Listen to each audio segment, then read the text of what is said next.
Federal, que tem atuado constantemente na pauta ambiental em Brasília e também em todo o território do Estado de São Paulo, tentando defender e legislar de uma maneira consciente e eficiente a temática ambiental e sustentável. General, uma satisfação tê-lo aqui, a gente está em visita ao seu gabinete para poder abordar essa pauta e os temas tão pertinentes. É uma satisfação, Nares, estarmos aqui hoje conversando sobre o meio ambiente. O meio ambiente é fundamental, ainda mais para o Brasil, que é uma das referências mundiais sobre meio ambiente. Muitas vezes se fala e se vê muita coisa na televisão e acha que o Brasil não preserva o meio ambiente. E é muito pelo contrário. E oportunidades como essa é sempre bom para que a gente possa comentar sobre o meio ambiente brasileiro. O Brasil, ele ainda hoje, Nares, tem 64% de matas nativas.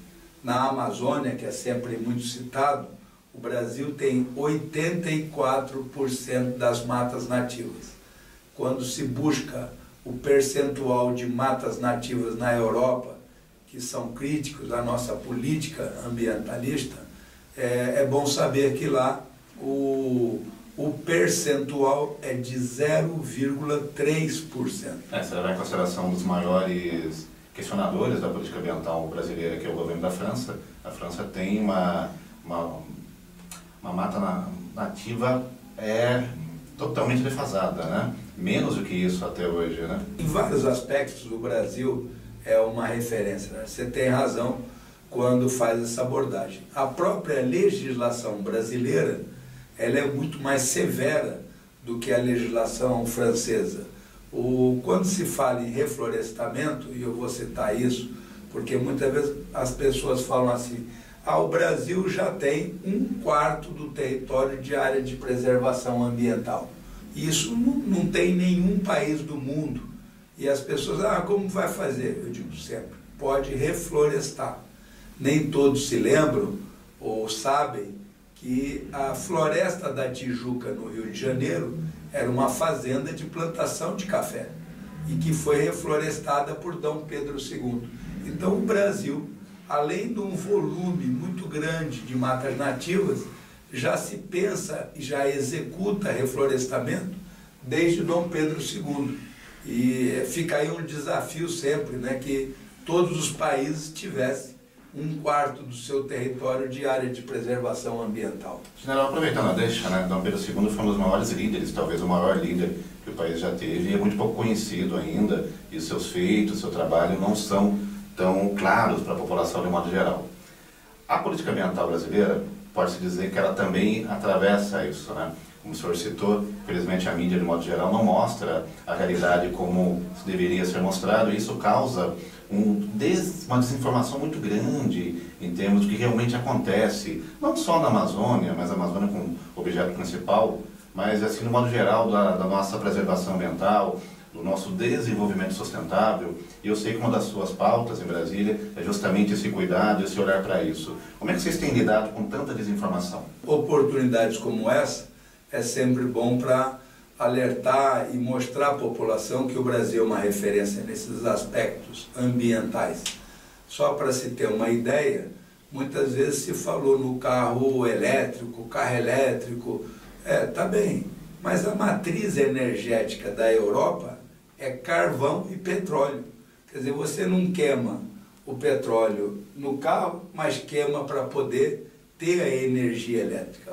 Diferente do Brasil, que tem uma matriz energética das mais limpas do mundo, com as nossas hidroelétricas, com a energia solar, que o Brasil é muito bem contemplado por esse aspecto, também com a energia eólica. São aspectos que o Brasil é referência mundial. Então aqui sim você pode dizer que os ciclomotores, os carros elétricos vão poder contribuir nessa função de proteção ao meio ambiente. E é oportuno, quando se fala em carro elétrico, também comentar que o Brasil possui o motor a combustão menos poluente do mundo.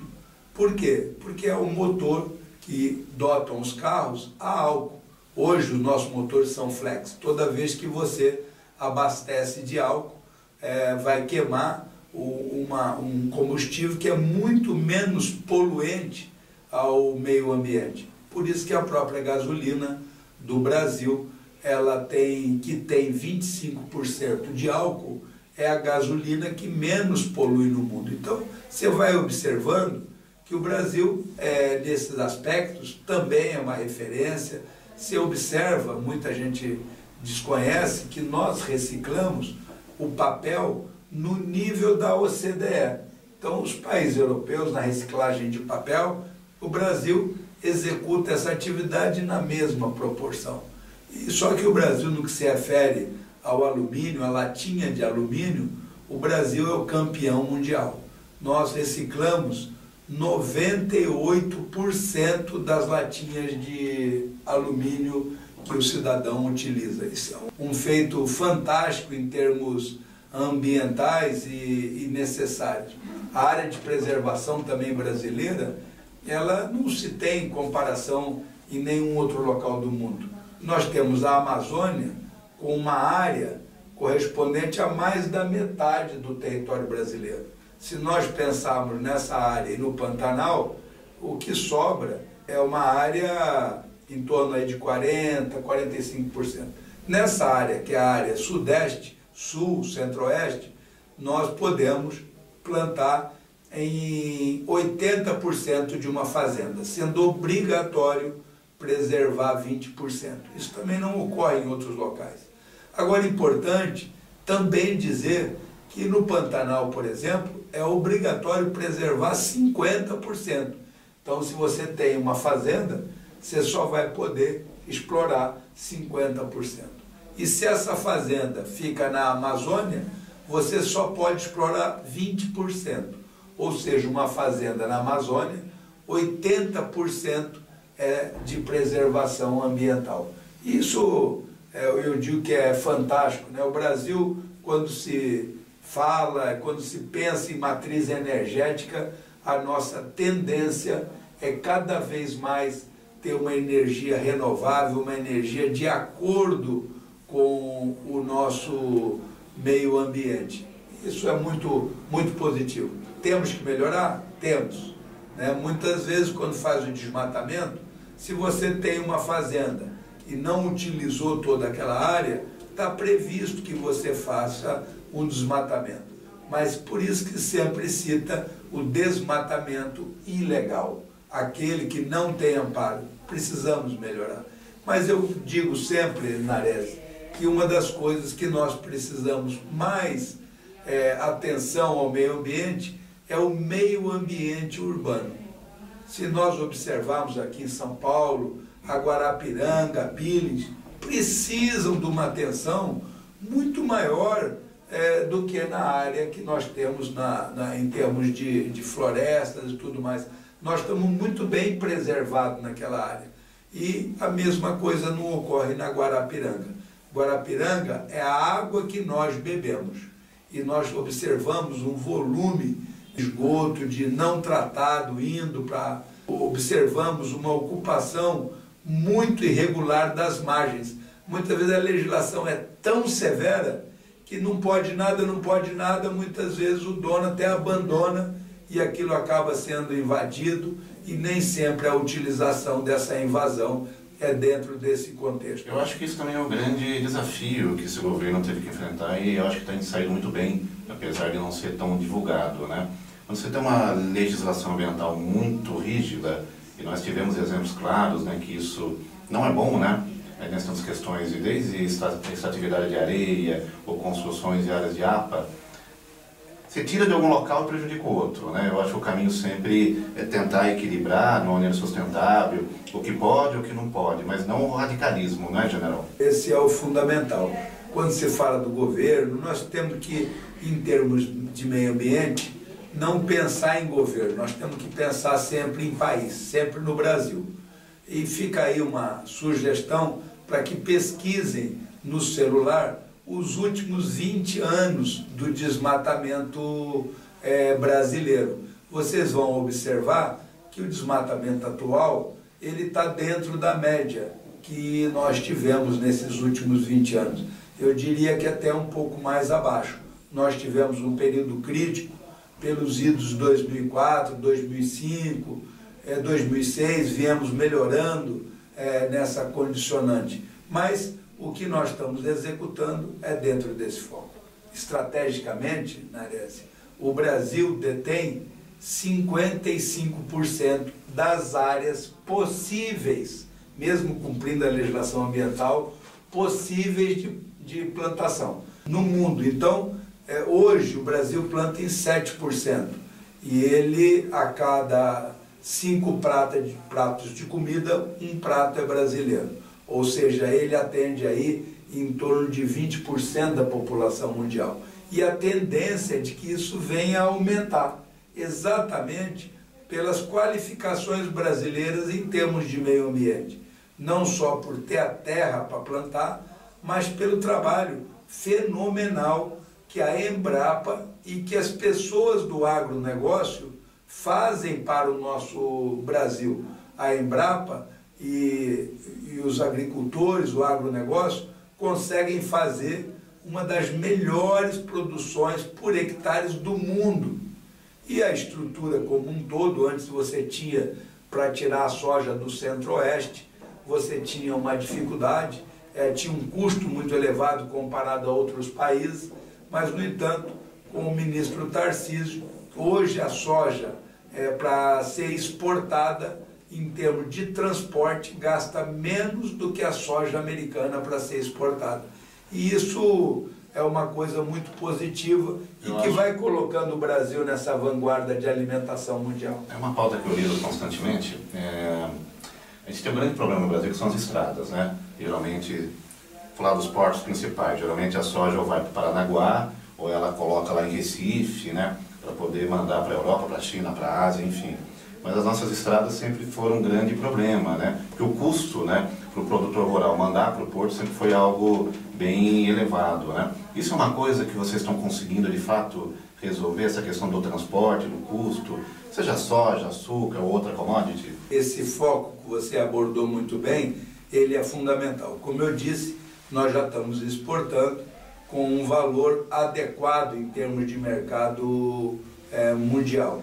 Mas, já que você tocou no assunto, é importante que, com o ministro Tarcísio, no governo Bolsonaro agora nesse momento, e com o apoio especial do Congresso, de todos os parlamentares, nós conseguimos aprovar uma BR do mar, e com uma série de aspectos de privatização de portos, otimizando essa área.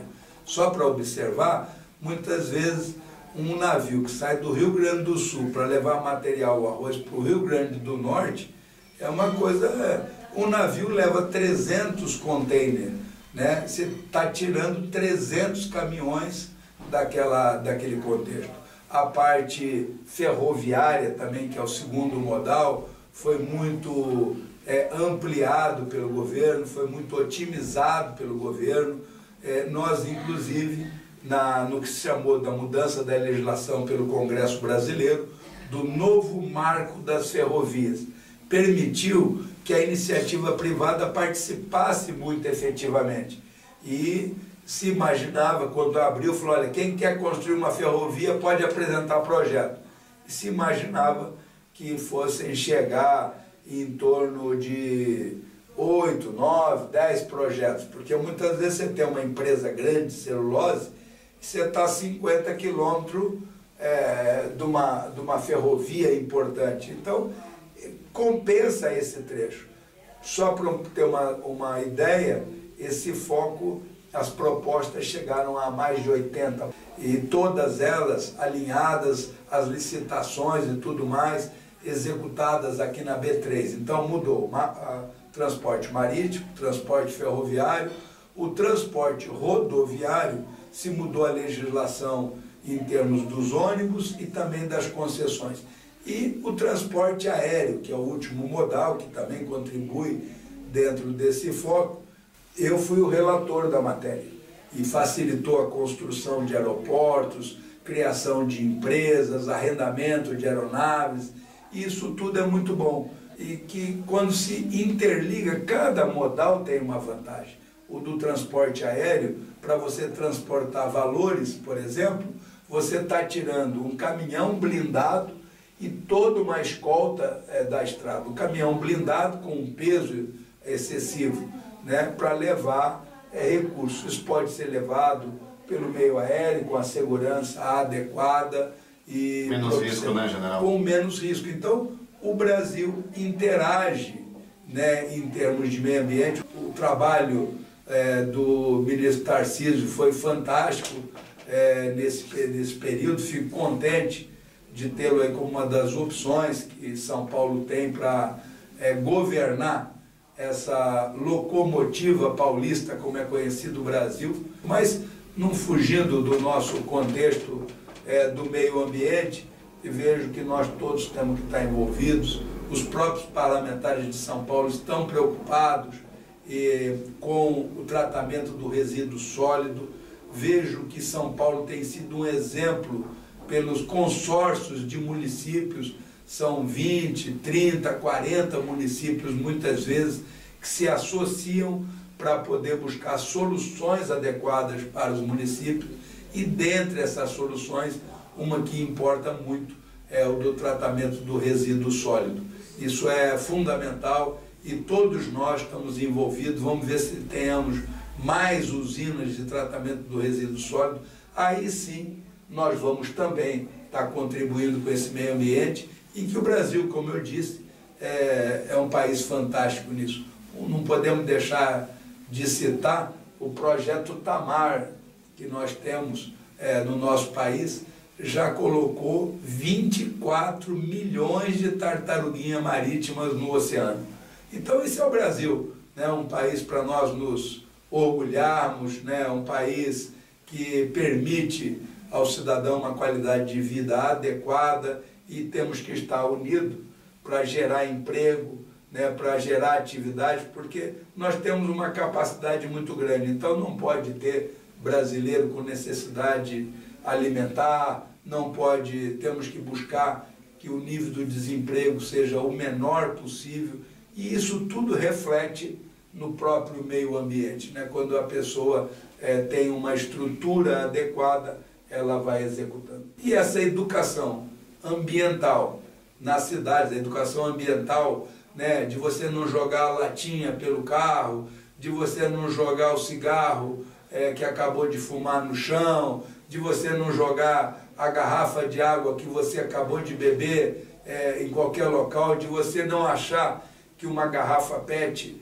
não vai produzir nenhum problema no rio.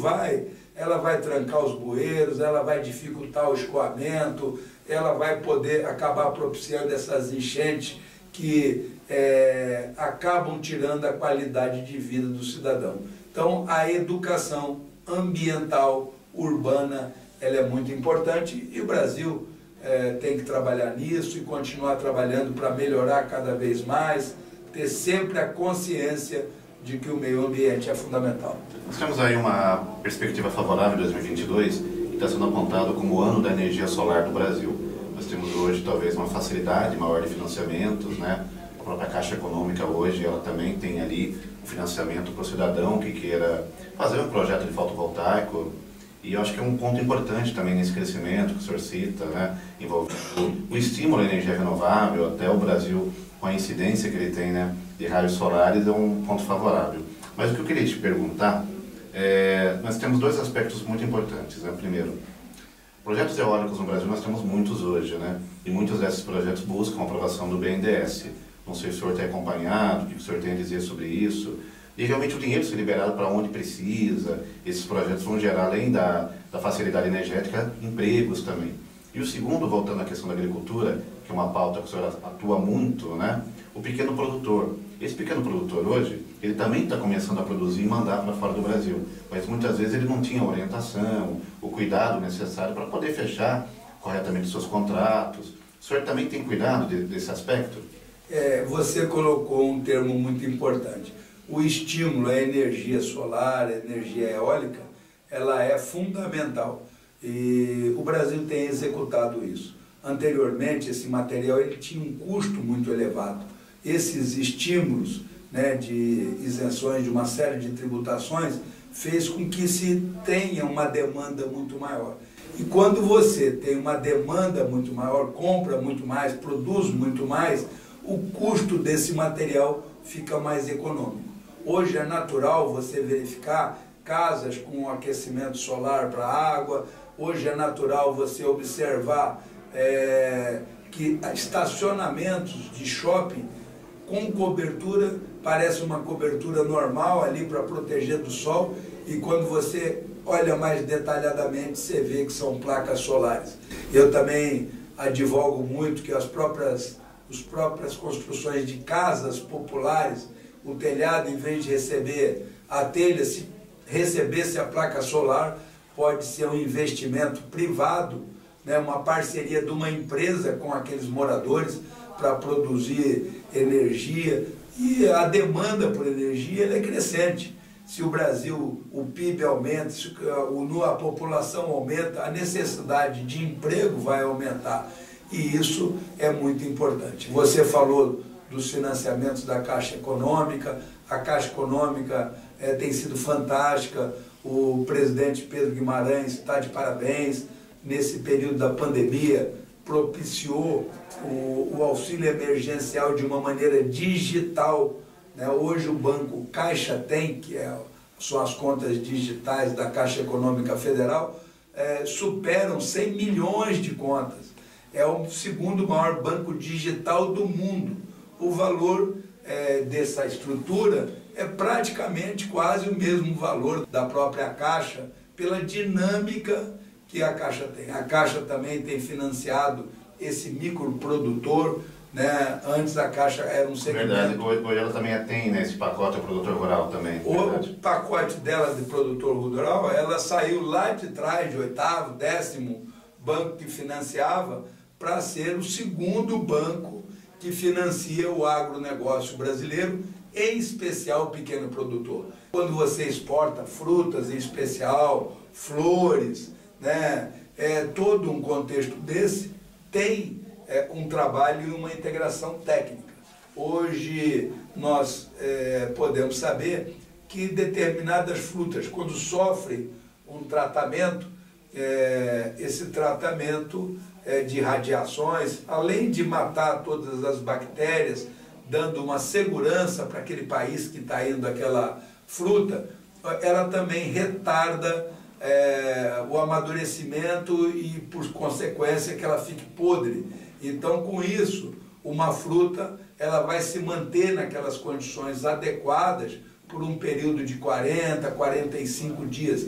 Isso também pela tecnologia e pela integração. Então, nós, né, quando se diz assim, juntos somos mais fortes, é nesse aspecto, é o banco financiando o micro, é a Embrapa ajudando a produzir, é o produtor pequeno preocupado com o meio ambiente, com as nascentes, porque é uma propriedade que não tem água, né, não produz, não pode acabar produzindo, perde o seu valor, inclusive. Por isso, essa preocupação dos fazendeiros, do pequeno agricultor com as suas nascentes, é uma preocupação principalmente deles, e a integração de tudo isso propicia essa adequação.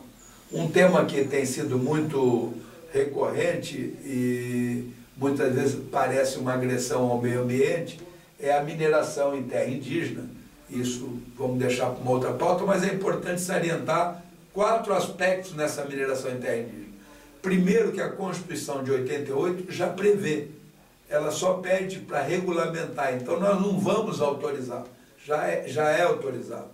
Então nós vamos regulamentar. É o reconhecimento, né, general? Segundo da autonomia. Nós não podemos ter índios passando necessidade sobre uma riqueza mineral, uma riqueza econômica. Hoje eles já exploram em termos do agronegócio em muitas áreas e produzem muito. Então o índio não pode passar necessidade.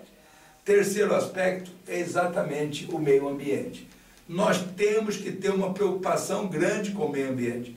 Quando você regulariza, quando você atribui uma área e uma responsabilidade, você tem como cobrar se aquela exploração está atendendo os preceitos adequado da legislação, você tem como cobrar de que maneira aquela área deve permanecer depois. Então, a regularização da mineração em terra indígena, ao contrário do que se diz, ela vem contribuir com o meio ambiente, porque você vai poder cobrar da maneira que está sendo realizado. Hoje, nós temos aí 1 milhão de índios e 1 milhão de garimpeiros. Então, são brasileiros que também labutam para manter a sua família. Nada como regularizar, cobrar que seja executado com a devida preocupação com o meio ambiente. E o quarto ponto é que isso tudo vai poder propiciar recursos ao Brasil, e esses recursos dos impostos é para melhorar a qualidade do cidadão, a qualidade de vida, e você também, através de programas sociais, poder atender os mais necessitados. Nós não podemos, né, ter fome no país, nós não podemos ter desemprego, e juntos, com certeza, vamos produzir muito mais e ter o Brasil com o meio ambiente que nós queremos, como tem sido executado, como os nossos antepassados preservaram até agora. General, nosso tempo está esgotado, eu gostaria muito de agradecer a sua participação. A produção vai colocar embaixo seus links de mídias sociais, até para as pessoas também acompanharem todos os projetos que o General tem em Brasília da pauta ambiental, né? Também outros projetos pertinentes que o pessoal pode acompanhar através das mídias, do site do General. Muito obrigado pela entrevista. Eu que agradeço. Eu sempre digo, Nares, que a política é a maneira pelo qual se pode produzir o bem comum. E por ser um ano eleitoral, todos devem estudar os seus candidatos, verificar, analisar, e agradeço colocar ali os links e as mídias para que as pessoas possam fazer uma análise e nos apresentar sugestões, sempre com foco no bem comum do cidadão brasileiro. Muito obrigado. Nós chegamos ao final do Eco Bagagens de hoje. Eu agradeço a audiência de todos, convido vocês a estarem conosco no nosso próximo encontro. Até lá.